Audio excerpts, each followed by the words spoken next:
శివరాత్రికి ఉపవాసం ఉండడం ఎంత ప్రత్యేకత తెలుసా? శివ అంటే మంగళకరుడు, శుభప్రదుడు. ఆయన చూసి ఈశ్వర ఇది నా జీవితం అంటేనే సర్వమంగళాలు అపయిస్తాడు. అంతటి మహానీయుడు పరమేశ్వరుడు. అలాగే నువ్వు శివరాత్రికి ఉపవాసం చేస్తున్నావంటే ఎంత శుభం. ఉపవాసం చేయడం వల్ల శరీర శుద్ధి, మనసు నియంత్రణ, ఆధ్యాత్మిక చైతన్యం మేల్కొంటుందని శాస్త్రాలు చెప్తున్నాయి. అండ్ ఇంకోటి జాగారం. శివరాత్రికి జాగారం ఉండడం అంటే మనం శివుడికి చాలా దగ్గరగా ఉండడం. ఇంకొకటి జాగారం ఎలా చేయాలి? అసలు చాలా మందికి ఒక డౌట్, జాగారం ఎలా చేయాలి? నేను ఒకటి చెప్తున్నాను మీకు, నేను ఒకటి చెప్పాలా?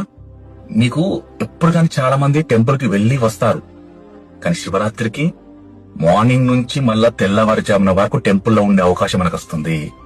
అది వారు మర్చిపోవద్దు. ఎందుకంటే శివరాత్రికి అంత ప్రత్యేకత.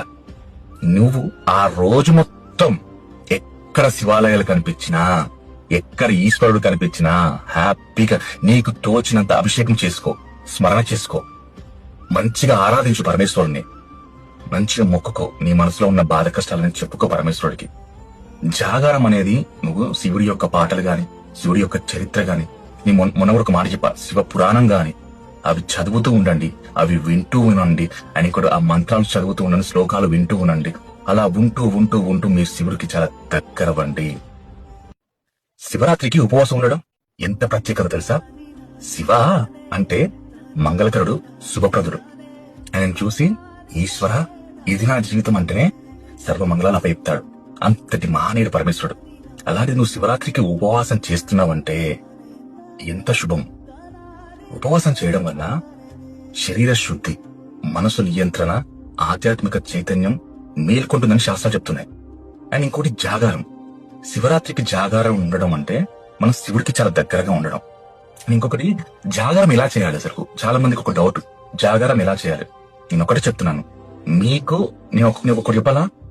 మీకు ఎప్పుడు కానీ చాలా మంది టెంపుల్ కి వెళ్లి వస్తారు, కానీ శివరాత్రికి మార్నింగ్ నుంచి మళ్ళా తెల్లవారుజామున వరకు టెంపుల్లో ఉండే అవకాశం మనకు వస్తుంది. అది వారు మర్చిపోవద్దు. ఎందుకంటే శివరాత్రికి అంత ప్రత్యేకత.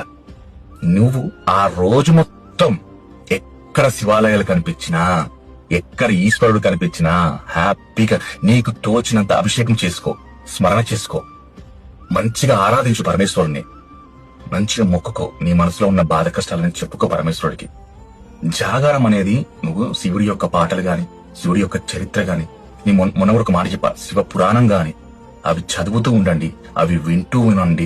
అని కూడా ఆ మంత్రాలు చదువుతూ ఉండండి, శ్లోకాలు వింటూ ఉండండి. అలా ఉంటూ ఉంటూ ఉంటూ మీరు శివుడికి చాలా దగ్గరవండి.